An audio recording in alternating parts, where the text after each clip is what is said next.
Hello and welcome to a positive ecosystem flip in Maharashtra, India. We are going to be looking at two alternative stable states that happened in this area of India, how they happened, and then how it was reversed from one to the other.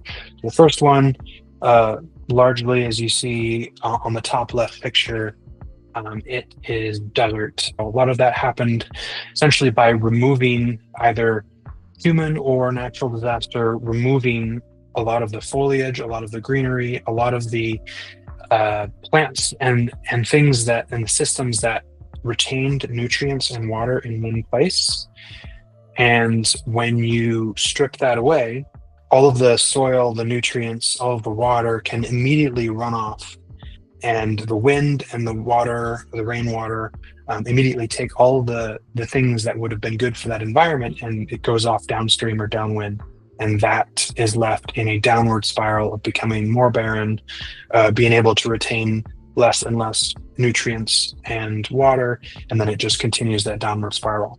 And then what's happened in the last decade or two is they've essentially reversed that spiral, and it started spiraling upward.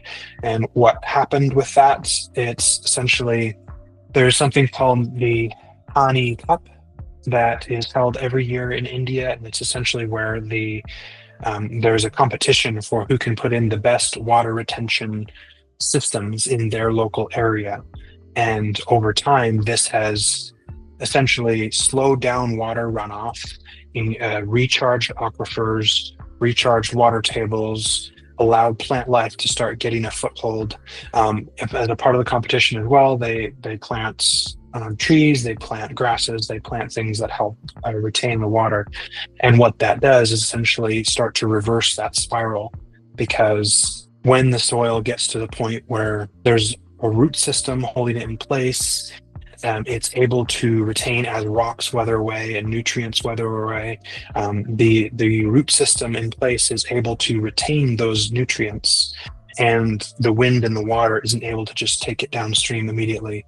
It holds it in place. Additionally, the water itself slows down because it can't move so quickly, and it begins to soak into the soil, whether it be through dams or through ditches or through digging ponds or through planting these root system grasses and trees and all of that. It slows down the water, recharges the aquifer, recharges the water table, and more plants and animals are able to start growing and living and thriving there. And then that just begins an upward spiral.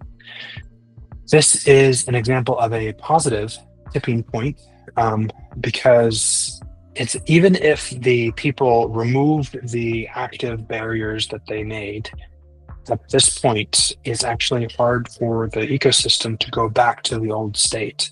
It's not impossible, but it's not just going to slip away into that, because the root systems are already beginning to be in place. The aquifer is being recharged, the water table is being recharged. All of that starts a cyclical system that starts an upward cycle of more and more land, more and more animal and plant life being able to be sustained in that area. So in this way, it's an example of hysteresis in a good way, because as long as they don't do any kind of continue the active damaging of the land and the ecosystem and stripping away of the foliage and all that, then it will actually likely continue the upward spiral without them. So real world lesson, I think, for both sides is we don't want the former example, steady state, to start happening, where we strip away all the plants, all the trees, all the foliage, everything, and then we begin a downward spiral into desertification. But it's also a positive lesson in to say that those areas that have already faced desertification, it can be undone, as long as we start to implement some of the permacultural principles that we see here in Maharashtra, India. This is really important for areas that are like Colorado, where you have to very carefully manage the amount of water, and they are in the process of rebuilding the ecosystem. So very important for areas like Colorado to be able to kind of tune into these type of lessons and implement those things. And I think Colorado's already doing a really good job of that, but the more the better. Thanks.